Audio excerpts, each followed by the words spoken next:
Bom pessoal, meu nome é Ederlan, então sou formado aí em engenharia elétrica. Vou trazer aqui em primeira mão para vocês é, uma pequena aula aí, uma pequena dica aí da estrutura atômica do átomo. Então vocês podem ver aqui que nós temos a estrutura aqui atômica do átomo, né? Temos aqui o núcleo positivo e temos aqui um elétron livre aqui, a camada. Então, um elétron, a camada e o núcleo carga positiva, ok? Então, até o início do século XX, admitia-se que os átomos eram as menores partículas do universo, entendeu? E que não mais poderiam ser divididos, certo? Hoje, sabe-se que o próprio átomo é constituído por um núcleo e pelos elétrons. Segundo um modelo muito evidente do átomo, proposto pelo físico dinamarquês Niels Bohr em meados de 1885 a 1962, os elétrons circundam o núcleo com grande velocidade e a distância variável do mesmo. Entretanto, as órbitas não pertencem a um só plano, mas formam superfícies esféricas concêntricas que envolvem o núcleo. Então, ou seja, o átomo de hidrogênio ele é aquele de estrutura mais simples. Seu núcleo é envolvido por apenas um elétron. Então, esse que vocês estão vendo aqui é um átomo de hidrogênio, ok? Por apenas um elétron. Na eletrosfera do átomo de oxigênio encontra-se 8 elétrons. Segundo Niels Bohr, depende do tipo de átomo, ele pode apresentar até 7 camadas de elétrons envolvendo o núcleo. Cada camada de elétrons pode receber apenas um determinado número de elétrons. Então vocês vão ver aqui, eu vou dar um play aqui. Vocês vão ver aí o elétron circulando em volta do núcleo, ok? O elétron de carga negativa, certo?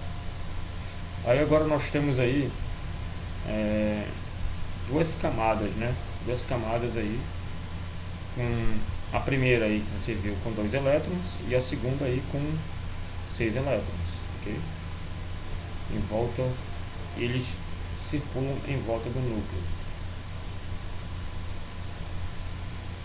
Agora vocês podem ver aí que agora nós temos aí dois núcleos, né? Duas camadas aí do núcleo aqui. Temos que gerou agora,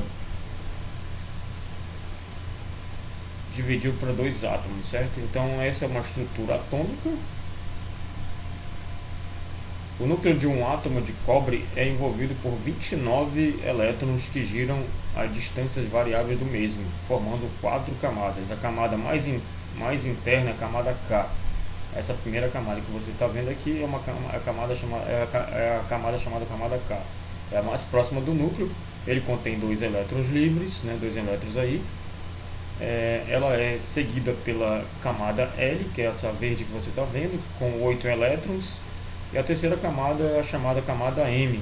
Essa camada aqui vermelha aqui, a camada M, é ocupada por 18 elétrons. A quarta camada, né, ela é a mais externa, chamada N, né? Então a N é a que fica mais fora aqui da eletrosfera. Contém apenas um elétron. Então essa aqui, tá? Essa que está no vermelho é uma. Essa aqui não dá pra ver a cor, mas deve ser uma cor amarelada, né? Mas aqui lilás, verde claro, então aqui deve ser um amarelo claro, e aqui a vermelha, que é a última camada, que é a camada N. Contém um elétron livre, apesar da camada seguinte pode ter um número maior de elétrons do que cada camada precedente. A camada externa de um átomo núcleo pode conter mais de 8 elétrons. A quinta, sexta e sétima camada nunca são completamente ocupadas, né? A causa disso deve ser procurada no fato dos elétrons passarem a ocupar novas camadas antes que as anteriores estejam totalmente ocupadas. Os elétrons cujos átomos apresentam a camada externa completa com 8 elétrons denominam-se gases nobres, que é o hélio, neon, argônico. Então eles têm 8 elétrons em suas camadas e são completos. A sua eletrosfera é especialmente estável e por causa disso eles não participam das reações químicas normais. Então você vai ver agora aqui como funciona, né, eles, né, girando aí, ó, em volta do núcleo em um único sentido, né? Então eles trocam elétrons, mas continuam na mesma. Então essa é a camada K, né, e a camada N aqui, da eletrosfera. Então essa daí é a representação da estrutura dos átomos, né, com os elétrons livres.